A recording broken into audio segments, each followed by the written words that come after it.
नमस्कार। देवभूमि के दंगल में आप सभी का स्वागत है। मैं हूं आपके साथ गरिमा वाजपेयी और देवभूमि के दंगल में आज बात करेंगे भाजपा में संतोष, विपक्ष में चुनावी रोष।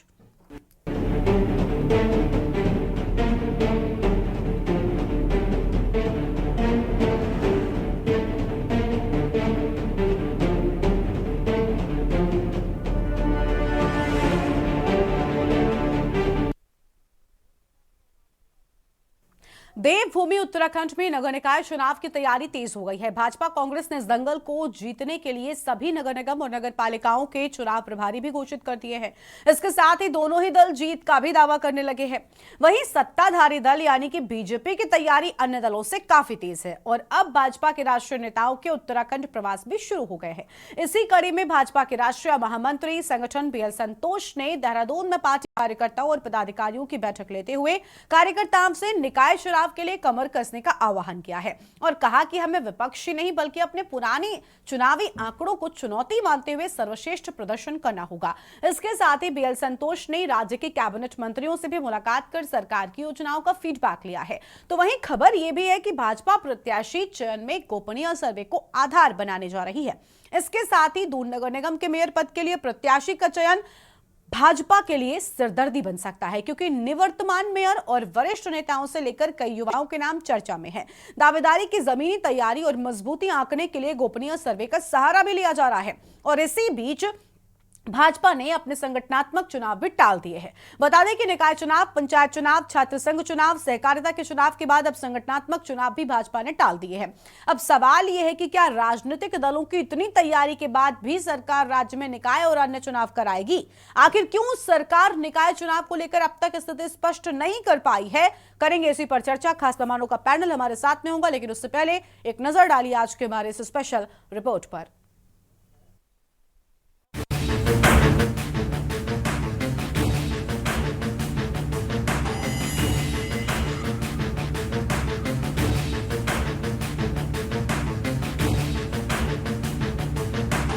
उत्तराखंड में नगर निकाय के चुनाव कब होंगे, इसको लेकर सरकार अब तक स्थिति स्पष्ट नहीं कर पाई है। धामी सरकार ने पिछले वर्ष दिसंबर 2023 में राज्य के करीब 102 नगर निकायों में प्रशासकों की तैनाती की थी। इसके बाद कई बार प्रशासकों का कार्यकाल बढ़ाने के बाद भी सरकार इस स्थिति में नहीं आई है कि निकाय चुनाव कब होंगे। हालांकि सरकार के ऐलान से पहले भाजपा कांग्रेस के साथ ही तमाम दलों ने निकाय चुनाव की तैयारियां तेज कर दी हैं। भाजपा अपने विरोधी दलों से तैयारी के मामले में काफी आगे है। इसी कड़ी में भाजपा के राष्ट्रीय महामंत्री संगठन बीएल संतोष ने देहरादून में पार्टी कार्यकर्ताओं और पदाधिकारियों की बैठक लेते हुए कार्यकर्ताओं से निकाय चुनाव के लिए कमर कसने का आह्वान किया है। साथ ही सरकार के कार्यों का फीडबैक भी लिया है। की जाती है और जीत केंद्रित चुनाव की रणनीति बनती है, इसलिए जीतने वाला प्रत्याशी को ही भारतीय जनता पार्टी उतारेगी और 100% लोग जीतेंगे।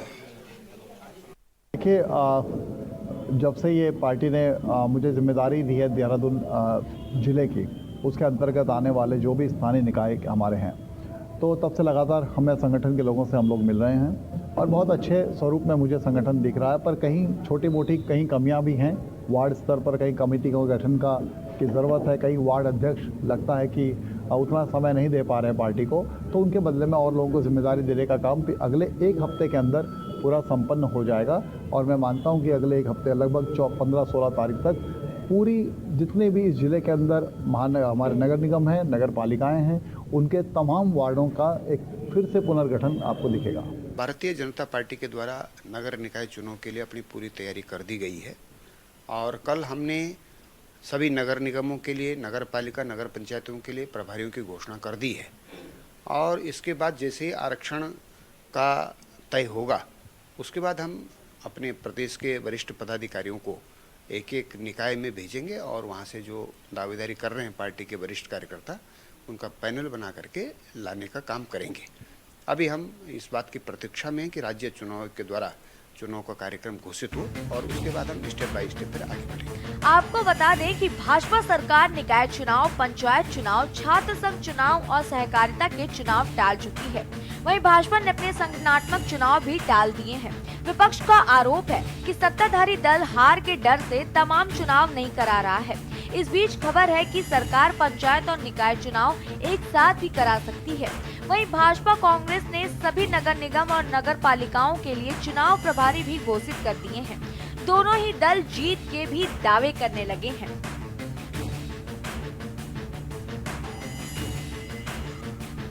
नहीं, पंचायतों के चुनाव भी होंगे। अब आप जानते हैं कि इनका जब कार्यकाल खत्म हुआ है तो प्रशासकों के को इनकी जिम्मेवारी दी गई है। अब हम वैसे तो मेरा व्यक्तिगत मत तो ये है कि दोनों चुनाव साथ साथ हो जाएं, क्योंकि इससे खर्चा भी बचेगा, समय भी बचेगा। जो हमारी आचार संहिता लगती है उसमें भी विकास कार्यों में कोई दिक्कत नहीं आएगी। और साथ में जो कई लोग ऐसा करते हैं कि एक वोट यहाँ भी डालते हैं उधर भी डालते हैं, तो उससे भी कहीं ना कहीं दिक्कत जो हमेशा आती है उसमें भी एक ठीक एक मैसेज जाएगा। सर देखिए, ये चुनाव आयोग का पूरा जो है जैसे भी निर्देश आएंगे, हमारी भारतीय जनता पार्टी का प्रत्येक कार्यकर्ता जो है वो फील्ड में है। हमारी सभी संगठनात्मक जितनी भी नियुक्तियां होनी थी हम लोगों ने कर ली है और लगातार हमारी बैठकें हो रही हैं। हमारे दावेदारों की लिस्टें आ रही हैं, प्रत्येक जगह पे हमारे चुनाव प्रभारी भी नियुक्त हो गए हैं। तो प्रत्येक समितियाँ बनाई गई हैं जिससे हम लोग अब फील्ड में जो है अपने दावेदारों की अहमियत को जाने। तो हमारी तरफ से तैयारियाँ पूरी हैं। जैसे ही हमें आयोग की तरफ से निर्देश मिलेंगे, हमारे दावेदार जो हैं वो जीत का जो मैं कहूँगी कि विहंगम दृश्य आपको देखने को मिलेगा, क्योंकि भारतीय जनता पार्टी का प्रत्येक कार्यकर्ता जमीनी कार्य कर रहा है और जनता के साथ है। नहीं, भारतीय जनता पार्टी ने एक कदम आगे नहीं बढ़ाया है, उन्होंने हमारा अनुसरण कराया। हमारे प्रभारी तो कब के नियुक्त हो गए हैं। आप देखिए, आज हमारे देहरादून के प्रभारी आदरणीय प्रकाश जोशी जी, जो पूर्व राष्ट्रीय सचिव भी रहे हैं, वो मसूरी विधानसभा की बैठक ले रहे हैं। ऐसे में वो 10 के 10 विधानसभाओं की बैठक लेंगे यहाँ, क्योंकि देहरादून के प्रभारी नियुक्त किए गए हैं। ऐसे ही विभिन्न जिलों में अलग अलग प्रभारी नियुक्त तो कांग्रेस पार्टी कब के कर चुकी है। और मुझे लगता है कि भारतीय जनता पार्टी ने देर कर दी, निकाय चुनाव कराने में भी, पंचायत चुनाव कराने में भी, छात्र संघ चुनाव कराने में भी, और अब जनता सबक सीख। कुल मिलाकर सरकार के स्तर से भले ही आगामी चुनाव को लेकर स्थिति स्पष्ट न हो, लेकिन राजनीतिक दलों ने अपनी अपनी तैयारियां तेज कर दी हैं। केदारनाथ उपचुनाव से उत्साहित भाजपा निकाय और पंचायत चुनाव एक साथ कराने पर भी विचार कर रही है। हालांकि ये चुनाव कब होंगे इसकी स्थिति अब तक साफ नहीं हो पाई है। सवाल ये है कि आखिर क्यों सरकार अब तक चुनाव कराने की स्थिति में नहीं आई है। Uttarakhand desk report.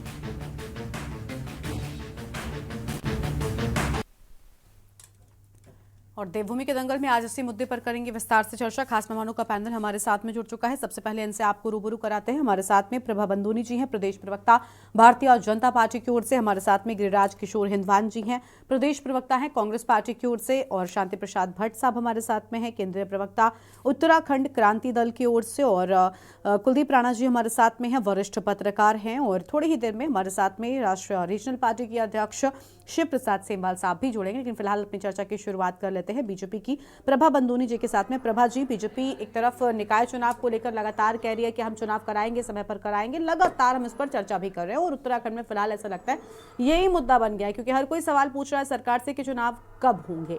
दोनों ही दल जीत के दावे कर रहे हैं, प्रत्याशियों को लेकर मंथन शुरू हो गया है। बस स्थिति स्पष्ट नहीं है कि आखिर सरकार चुनाव कराने की स्थिति में अब तक क्यों नहीं आई। देखिए गरिमा जी, मैं आपको सबसे पहले यही बताना चाहूंगी कि स्थिति तो अब नजर बिल्कुल साफ हो गई है। जिस प्रकार से कल ही हमारी राष्ट्रीय महामंत्री संगठन देहरादून में इन्होंने बैठक ली है, हमारे राष्ट्रीय जो प्रभारी वो भी आए हुए थे, हमारे प्रदेश के प्रभारी, सह प्रभारी, इतनी बड़ी बैठक हुई है। और उसमें जो मुद्दा रखा गया था, जिस मुद्दे के लिए वो सब लोग यहाँ पर आए थे, तो वो नगर निगम चुनाव का ही मुद्दा था। तो अब ये कहना इस स्थिति में कि कब चुनाव होंगे, कब चुनाव नहीं होंगे, तो स्थिति बिल्कुल साफ है कि चुनाव बहुत जल्द होने वाले हैं। और जैसे ही राज्य चुनाव आयोग इसकी घोषणा करेगा, राज्य सरकार इसके लिए बिल्कुल तैयार है। हमारी तरफ से पूरी तैयारियां हो चुकी हैं। तो भारतीय जनता पार्टी की तरफ से तो हम ये बिल्कुल भी नहीं कह सकते कि तैयारियां नहीं है। हर जगह जिले के प्रभारी भी नियुक्त कर दिए गए हैं, सह प्रभारियों की नियुक्तियां भी हो गई हैं।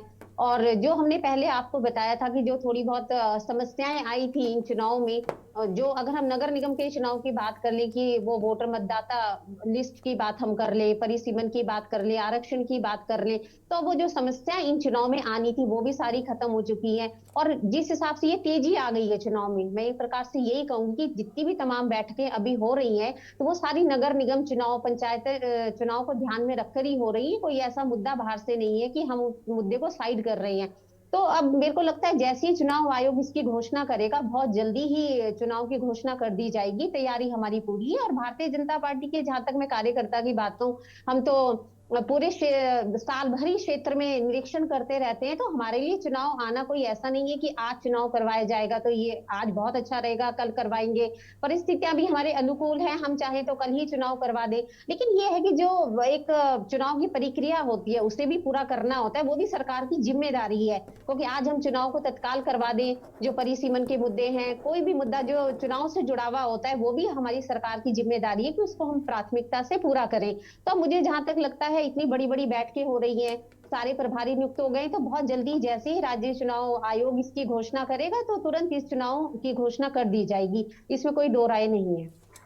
ठीक है, गिरिराज किशोर हिंदवान जी का रुख कर लेते हैं, कांग्रेस पार्टी के प्रवक्ता हैं। बहुत स्वागत सर आपका भी। सर, विपक्ष का आरोप है कि बीजेपी हार के डर से लगातार चुनाव टाल रही है, ऐसा क्यों? जबकि बीजेपी कह रही है कि हम तो तैयार हैं और ऐसा नहीं है कि बीजेपी की स्थिति बहुत ज्यादा खराब है, फिर विपक्ष ऐसे आरोप क्यों लगा रहा है? अनम्यूट सर, बोलिए बोलिए बोलिए। आप जो प्रवक्ता आ रही है आवाज आपको? हाँ जी, बोलिए। गरिमा जी, अभी सम्मानित प्रवक्ता जो बैठी हुई हैं प्रभा बलूनी जी, उनको मैं सुन रहा था। अभी एक बात कर गई, अभी बोलते बोलते जो है अपने स्टेटमेंट जो उनका था कि अनुकूल परिस्थितियां हैं, चाहे तो अभी चुनाव करवा लें हम लोग। आप स्वयं सोचिए गरिमा जी, शासित इस समय भाजपा, और दुर्भाग्य इस प्रदेश का कि उत्तराखंड की जनता को निश्चित रूप से जो जनमानस आज छोटी सरकारों के गठन के बिना जो सरवाइव कर रहे हैं। ठीक है सर, आपको माफी के साथ यहाँ पर रोक रहे हैं। गिरिराज जी, आपके पास में लौटेंगे, आपकी बात को पूरा सुनेंगे। उससे पहले प्रयागराज लेकर चलते दर्शकों को, जहां पर उत्तर प्रदेश के मुख्यमंत्री योगी आदित्यनाथ क्या कुछ कह रहे हैं, सुन लेता है।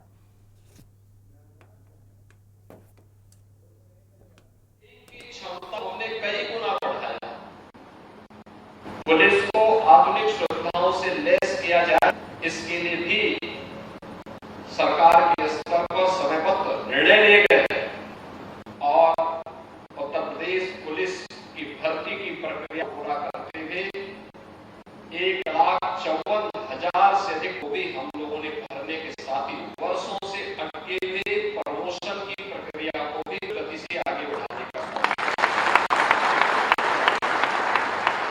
20-20 वर्ष से प्रमोशन नहीं हो रहे, ये सभी कार्य आगे बढ़े। परिणाम क्या था? मुझे याद है जब 2019 का कुंभ हो रहा था, उसी समय उत्तर प्रदेश के अंदर पहली बार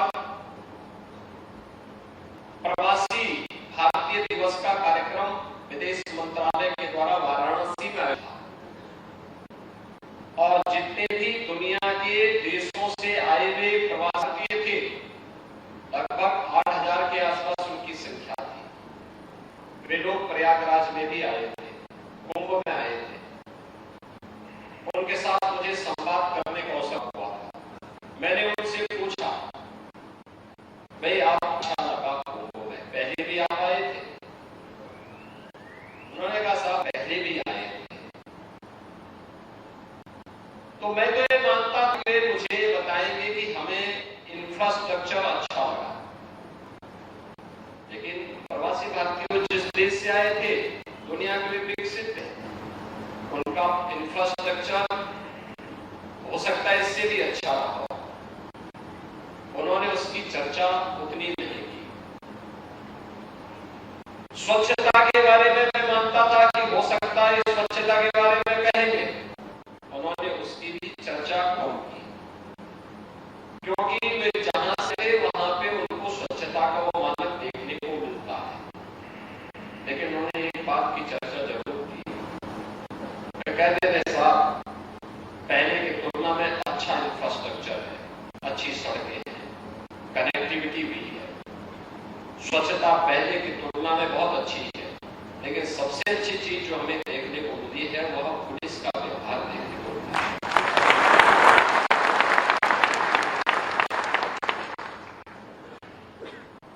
यानी अगर ये कॉमन मैन इस बात से करे कि पुलिस का व्यवहार अच्छा है, तो मुझे ये लगा कि हम जो मेहनत कर रहे हैं पुलिस की छवि को गढ़ने के लिए, प्रदेश की छवि को दुनिया के अंदर बेहतर बनाने के लिए, वास्तव में हमारी ये साधना अच्छी दिशा में बढ़ रही है। उत्तर प्रदेश पुलिस ने 24 करोड़ श्रद्धालु आए थे तो इसके प्रयागराज कुंभ में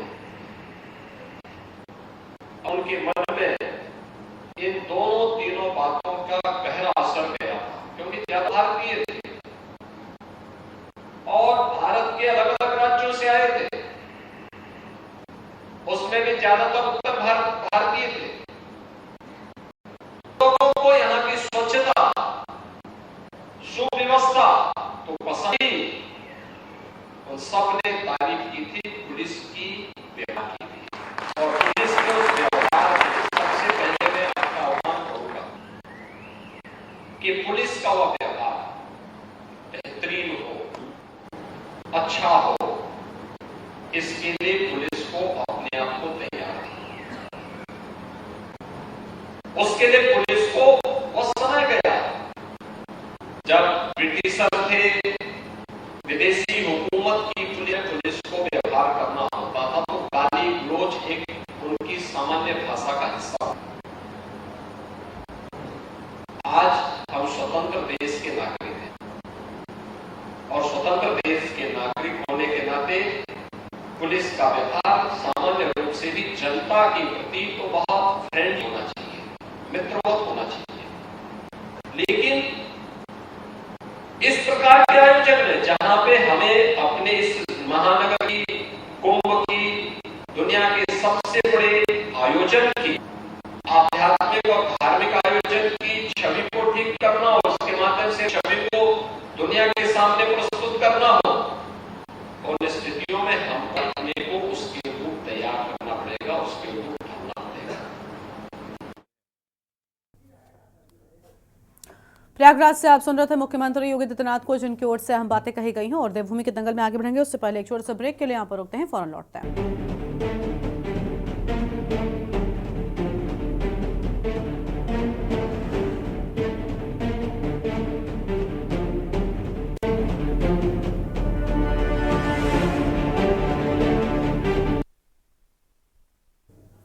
ब्रेक के बाद देवभूमि के दंगल में आप सभी का स्वागत है। खास मेहमान हमारे साथ में लगातार बने हुए हैं। हम चर्चा कर रहे हैं निकाय चुनाव को लेकर। गिरिराज जी के पास में चलते हैं। गिरिराज जी, अपनी बात को आप पूरा कर सकते हैं। गरिमा जी, सच्चाई मुंह तक आ जाती।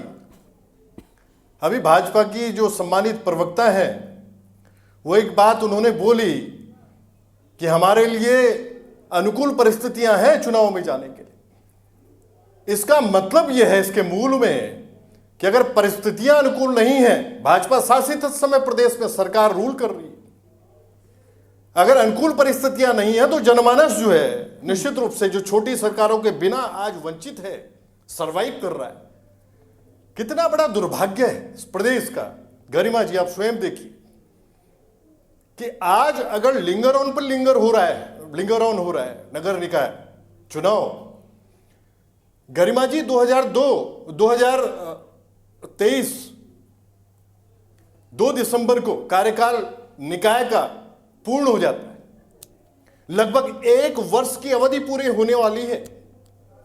आप स्वयं सोचिए, विद इन 6 मंथ इनको चुनाव करवाने थे जून तक। ये जून में अपने प्रशासकों की जो है कोर्ट में जाके उनकी समय अवधि, उनको एक्सटेंशन के लिए कि इनको एक्सटेंशन दीजिए, कोर्ट सख्त टिप्पणी करता है और सरकार को निश्चित रूप से यह बोलता है कि अब चुनाव की तरफ बढ़े। निकाय चुनाव जरूरी है, छोटी सरकारों का गठन जरूरी है। सरकार उसके बाद एक क्रिएशन करती है, 3 दिन का सत्र आहूत होता है भरारी शहर में। उसमें मुन्ना सिंह चौहान, 2 विधायक मुन्ना सिंह चौहान जी और विनोद चमोली जी डिबेट में पार्टिसिपेट करते हैं, गरिमा जी।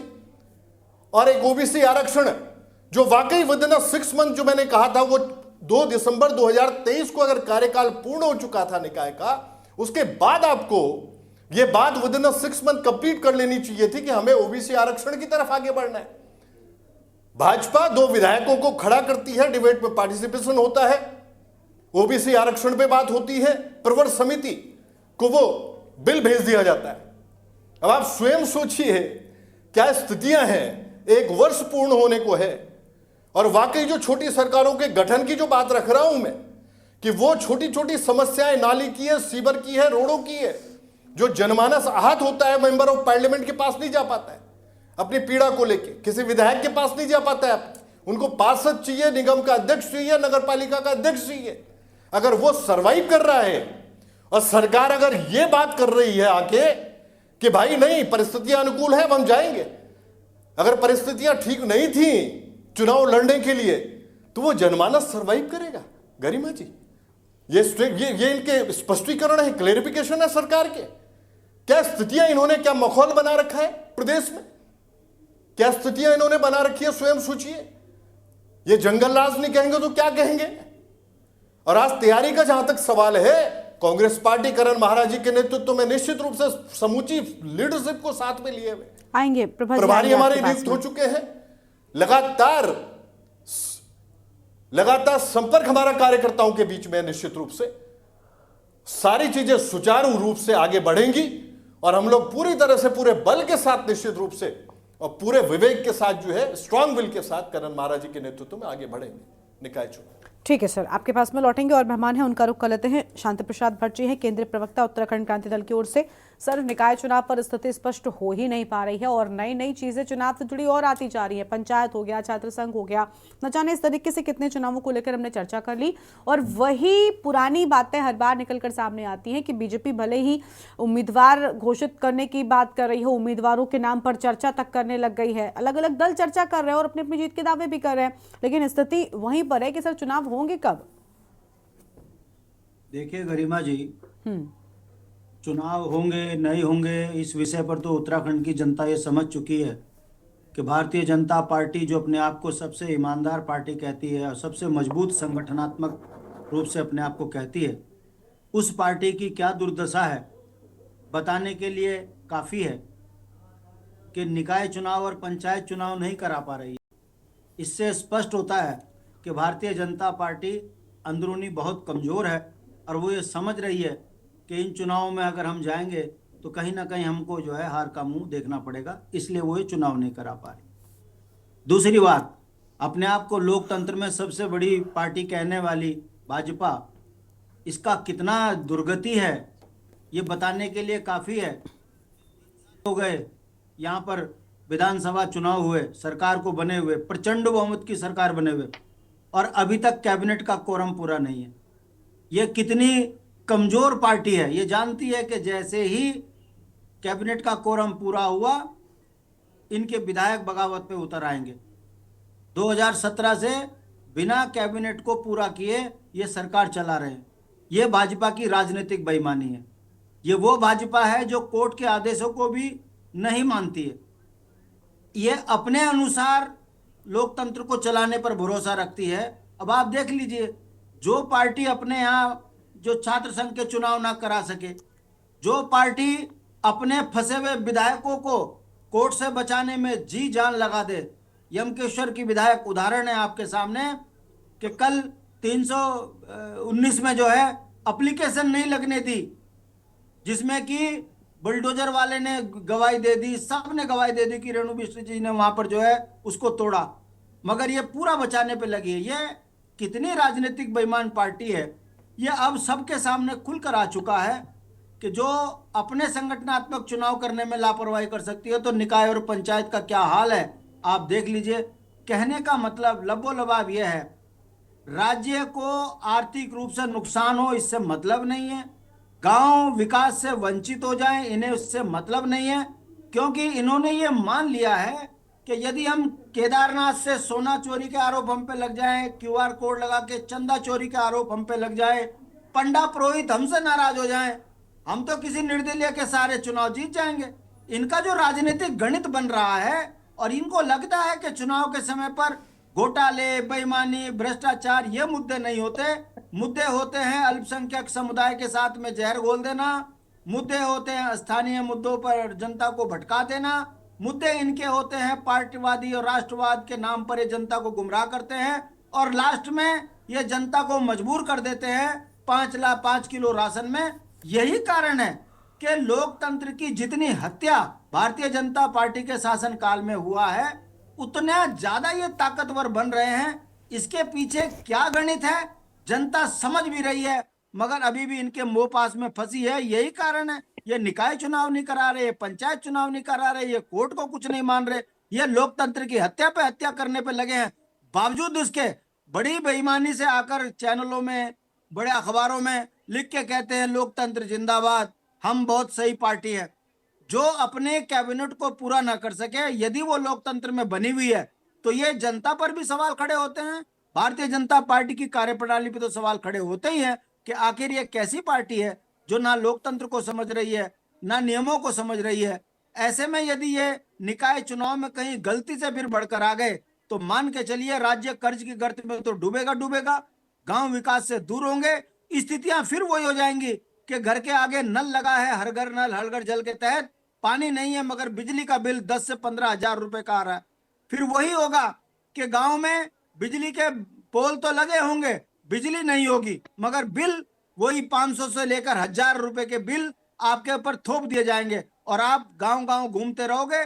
ना तो आपको बिल से मुक्ति मिलेगी, ना पानी आपको नसीब होगा। कहने का मतलब हर योजना में घोटाले आपको देखने पड़ेंगे। देखना जनता को है। भारतीय जनता पार्टी आकंठ भ्रष्टाचार में डूबी हुई पार्टी साबित हो चुकी है। निकाय चुनाव ना कराना, पंचायत ना चुनाव कराना, ये इस ओर जाता है और ये लोकतंत्र की हत्या है। जनता समझ रही है। देखते हैं आगे जब भी चुनाव होंगे इसके गंभीर परिणाम भाजपा को भुगतने चाहिए। हमारा तो ये मानना है कि भारतीय जनता पार्टी इस राष्ट्र के लिए बहुत ज्यादा घातक हो चुकी है। केवल एक ट्रेंड पर काम कर रही है, हिंदू मुस्लिम। इससे बहुत ज्यादा विकास नहीं होगा। जनता भटक रही है और अपने ही बच्चों का भविष्य बर्बाद कर रही है। रोजगार बिक गए, संसाधन बिक गए। अब कब और किन मुद्दों पर हम भारतीय जनता पार्टी को घेरें?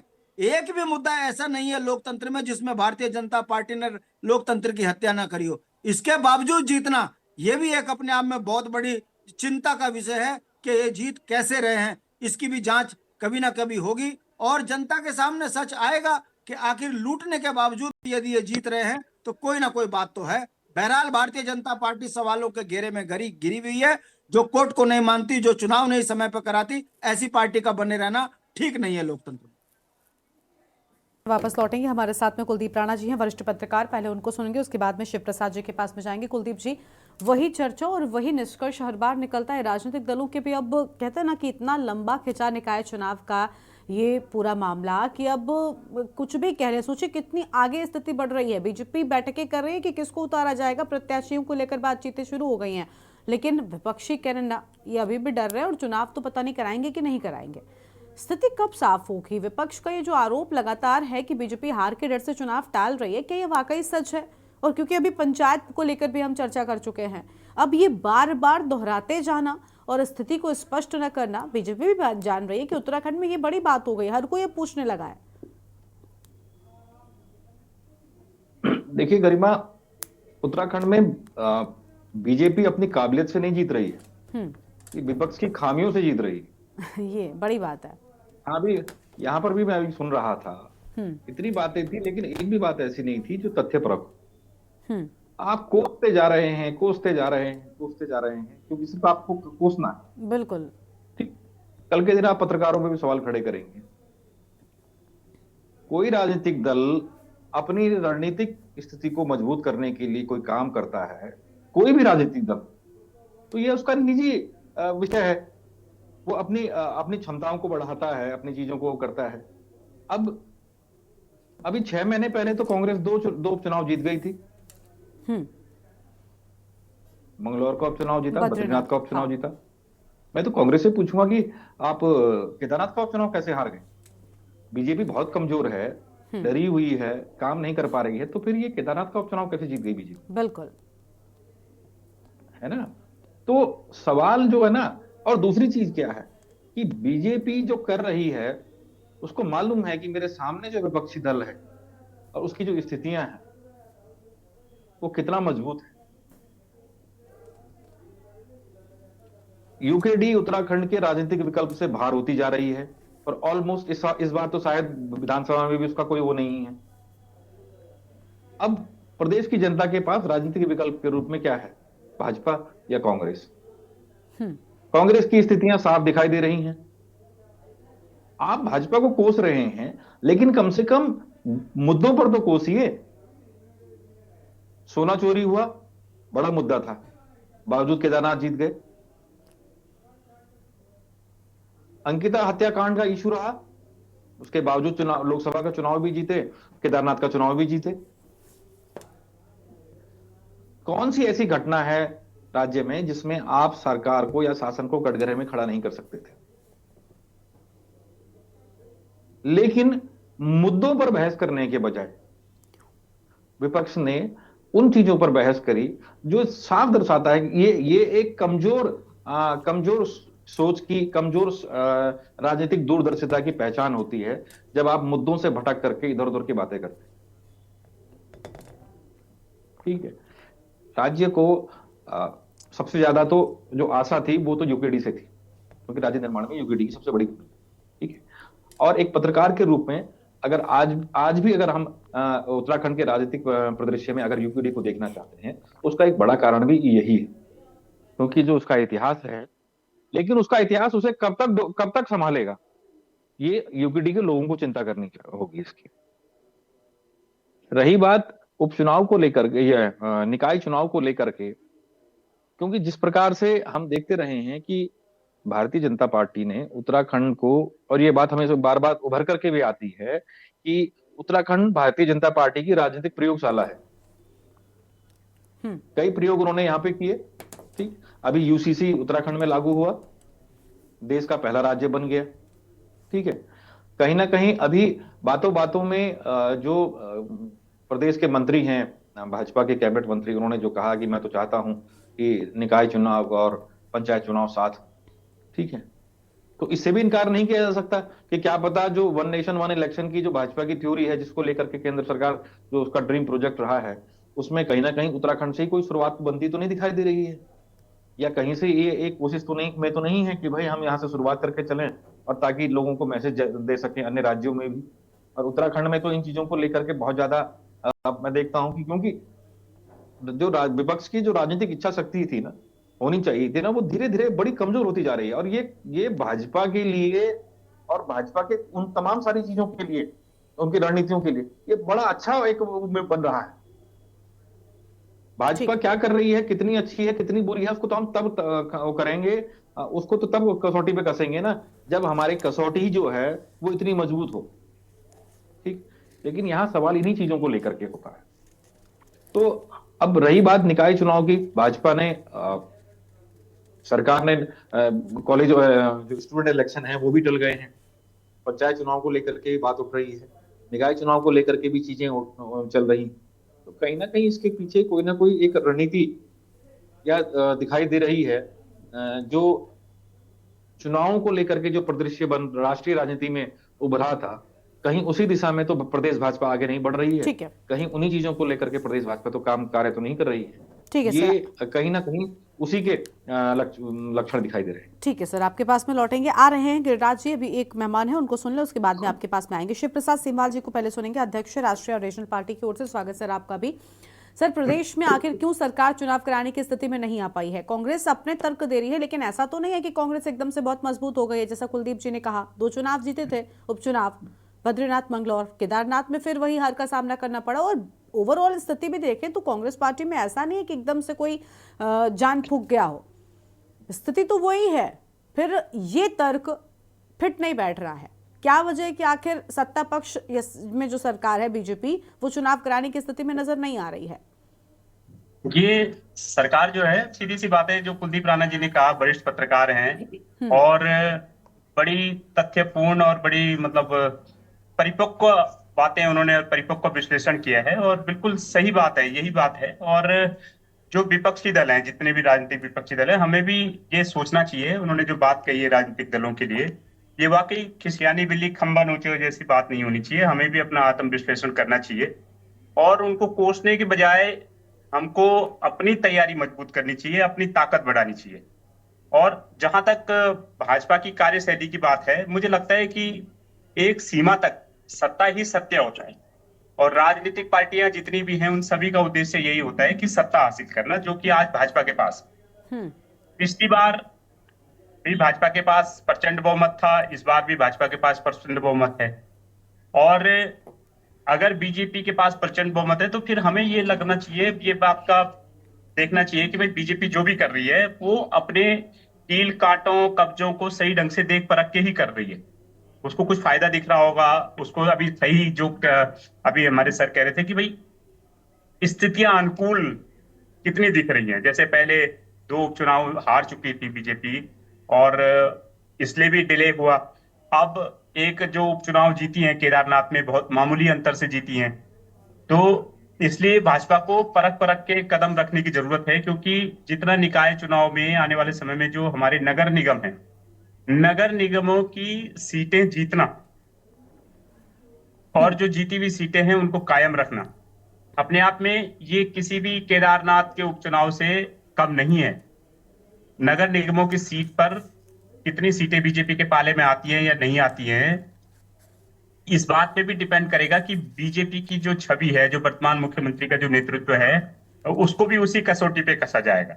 तो वाकई मतलब एक लगा लीजिए कि बड़ी मुश्किल से एक जो निर्दलीय कैंडिडेट थे त्रिभुवन चौहान जी, उनको जो वोट पड़े, अगर बाय द वे निर्दलीय कैंडिडेट नहीं होते और ये मुकाबला भाजपा कांग्रेस के बीच होता तो बीजेपी बहुत अच्छे वोटों से जीतती।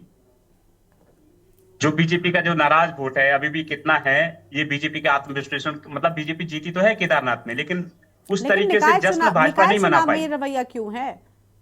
जी, निकाय चुनाव में ये रवैया क्यों है भला? ठीक है, केदारनाथ निकाय के चुनाव चुनाव में के इसीलिए है कि जो नगर निगमों की सीटें, इनका मेन फोकस है नगर निगम की सीटें। नगर निगमों की सीटों पर जैसे ही ये अपने कैंडिडेट सही कर लेंगे कि कौन सी सीट महिला करने से ठीक होगा, कौन सी सीट व्यक्तिगत फायदे के लिए चुनाव टाले जा रहे हैं। जी ठीक है गिरिराज जी, कांग्रेस पार्टी को लेकर हमने बात की। कांग्रेस पार्टी में ऐसा क्या है कि कांग्रेस पार्टी इन चुनावों में जीत के दावे इतनी मजबूती के साथ कर रही है, जबकि ऐसा तो नहीं है कि बहुत बड़ा सुधार आया क्या? और बीजेपी को हार का कौन सा डर है? किस हार का डर है? पहले तो एक बोलिए गरिमा जी, अभी जो डिस्कशन हो रहा था सेमवाल साहब से, वो थोड़ा सा मुझे लग रहा है, क्योंकि अभी जो उन्होंने एक एनालिसिस बताया कि त्रिभुवन, मैं थोड़ा पूछना चाहूंगा उनसे, त्रिभुवन चौहान अगर नहीं लड़ते तो जीत उन्होंने किसकी बताई? थोड़ा एक बार रिपीट कर दीजिए, पूछ लीजिए उनसे एक बार। सर, केदारनाथ हो गया, आशा देवी जीत गई। नहीं हो गया, मैं कोई गलत चीज, एक स्लिप टंग जो है ना वो शायद हुआ है मुझे। सर सुनिए गरिमा जी, आप करेक्ट कर सकते हैं उनको। गरिमा जी,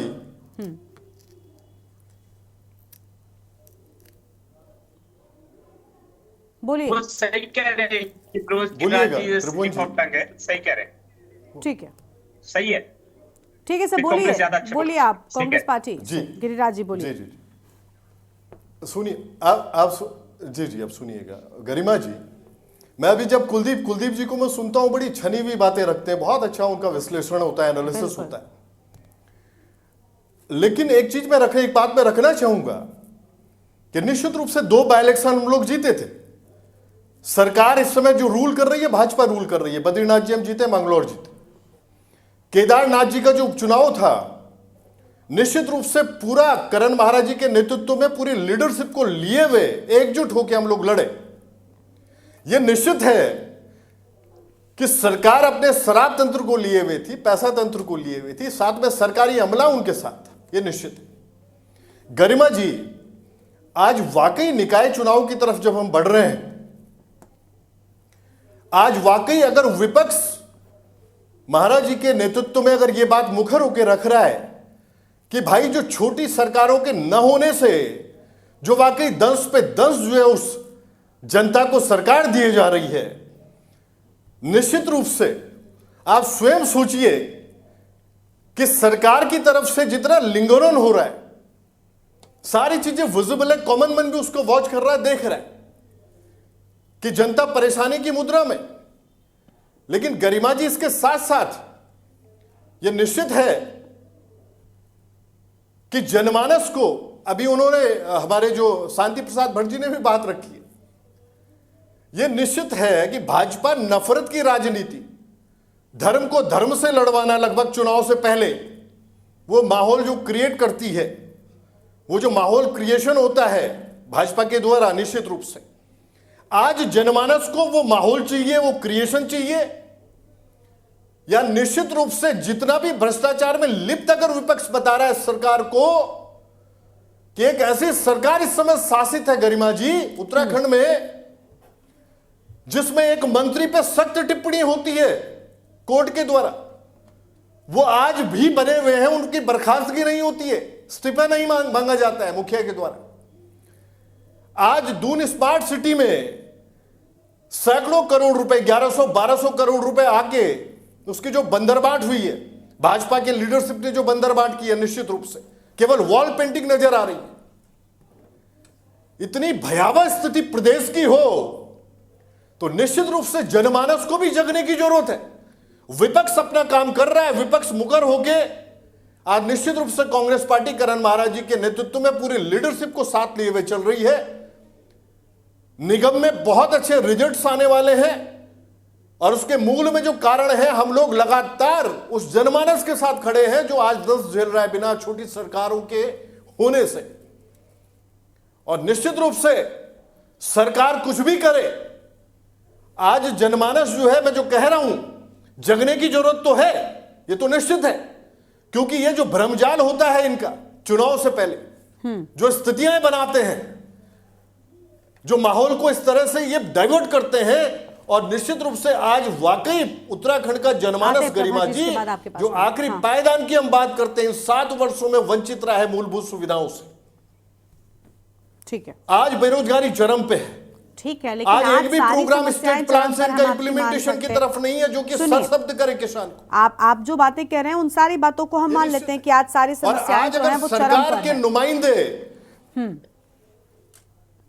आज गरिमा जी अगर खुलेआम इनकी लीडरशिप पे कहे कि नहीं, अनुकूल परिस्थितियां आ गई हैं, हम लोग चुनाव लड़ने के लिए जा रहे हैं, तो आप 1 साल तक जो सरवाइव करा रहे थे जनता को, इसका मतलब आपने तो अपना सामने सारा अपना मुखौटा रख दिया, जो मुखौटा पहन के आप हैं, और उसके पीछे जो आप हैं, दोहरा मापदंड जो बोला जाता है भाजपा के द्वारा। आपने क्या कहा, आप आरोप लगाएंगे। आप अभी कुलदीप जी कह रहे थे ना कि सिर्फ और सिर्फ आरोप लगाने के लिए, क्योंकि विरोध करना है, आप राजनीतिक विरोधी हैं तो आप बोलते रहेंगे, वो ठीक बात है। वही हाल बीजेपी का भी होता है। ऐसा नहीं है कि बीजेपी हम मुद्दों पर कुछ तर्क वाली बात करने जाती। बड़ी बात यह है कि क्या वजह है। ऐसा तो नहीं है कि बीजेपी कांग्रेस से बहुत ज्यादा कमजोर है उत्तराखंड में, ऐसा तो बिल्कुल नहीं है। कौन सा डर बीजेपी को सता रहा है, ये तो ना आप स्पष्ट कर रहे हैं और ना वो कर रहे हैं। आप जो तर्क दे रहे हैं वो सिर्फ एक बहुत मोटे मोटे तौर पर कह रहे हैं कि डरे, ये आप हर मुद्दे पर कहते हैं जी। गरिमा जी लोकतांत्रिक देश में लोकतांत्रिक प्रणाली है ना हमारे यहाँ एक।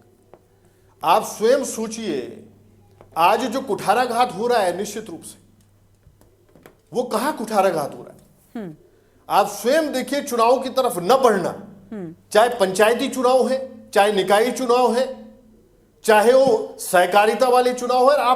आप यूथ जो युवा है, जो छात्र जीवन से अपनी शुरुआत करता है, जो रिप्रेजेंटेशन देता है बाद में जाके स्टेट में, असेंबली में जाता है, पार्लियामेंट पे निश्चित रूप से एक प्रतिनिधि बन के जाता है सबसे बड़ी पंचायत में, आप उसको अवहेलना झेलने के लिए मजबूर करें, उसकी इग्नोरेंस करें। अब जल्दी से बीजेपी की प्रवक्ता है प्रभा जी को सुन लेते हैं, वक्त बहुत कम है। प्रभा जी, आप कुछ कह रही बहुत देर से, जल्दी से बोलिए।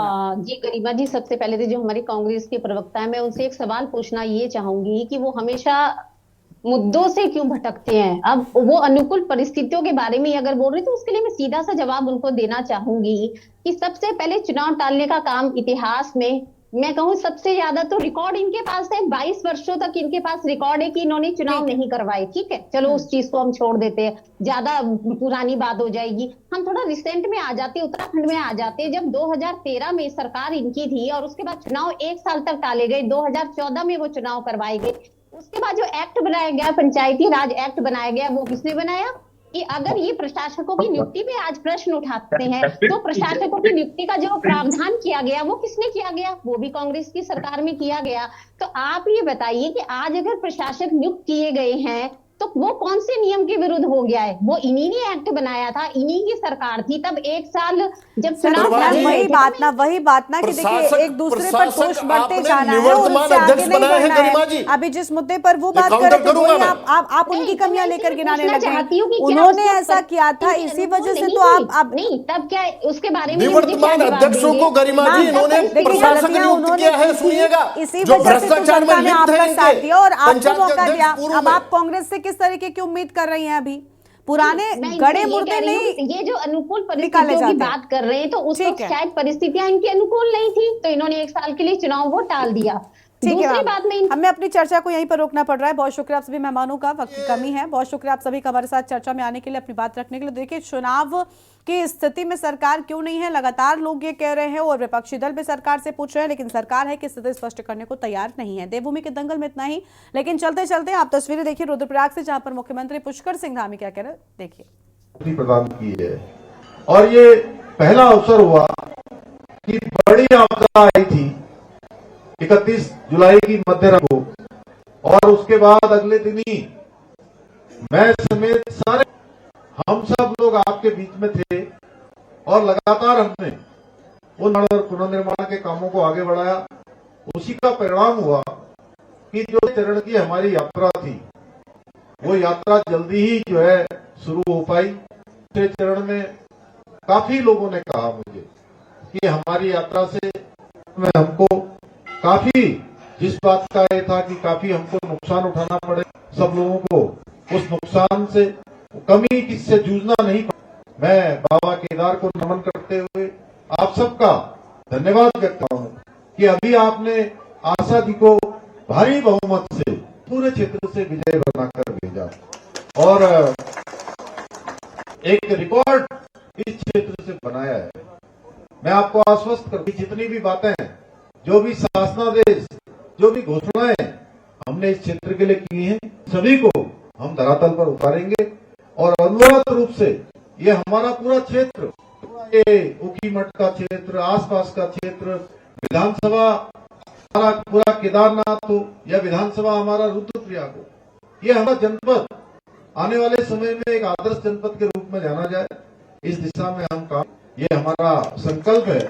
यहाँ पर एक साइंस सिटी का निर्माण हम जल्दी ही कर रहे हैं, वो 13 के 13 जिलों में हम कर रहे हैं। यहाँ का भी, रुद्रप्रयाग का भी हमारा उसका नंबर आ गया। इस पार्टी में हमारी जो माताएं बहनें हैं, वो एक कर रहे हैं, उनके द्वारा जो उत्पाद बनाए जाते हैं, आज एक से बाद हमारी बहनें बना रही हैं। स्वयं सहायता समूह की बहन बहुत अच्छी गुणवत्तापूर्ण, अच्छी पैकेजिंग के साथ, अच्छी उसकी अच्छी क्वालिटी के साथ लगातार जो उत्पाद बना रही हैं, आज उन उत्पादों की मांग पूरे देश के अंदर और दुनिया के अंदर है। हम प्रयास करेंगे सभी हमारे महिला स्वयं सहायता समूह के साथ, हमारे सामाजिक संगठनों के साथ एक नवाचार को और बढ़ावा देकर हम कौशल विकास को और इस क्षेत्र में और बढ़ाकर आने वाले समय में ये क्षेत्र हमारा केवल आपदा के नाम से, केवल अन्य नामों से हमारे बाबा की कृपा से जाना जाता है, उसमें एक नया अध्याय जुड़े, हमारी मातृशक्ति के उत्थान के रूप में, एक ब्रांडिंग के रूप में हमारे नौजवान एक नवाचार, नई नई चीजों पर यहाँ पर काम करें, उसके नाते ये हमारा पूरा क्षेत्र जाना जाए। उसके लिए हम काम करेंगे और उसमें आप सबका सहयोग चाहिए।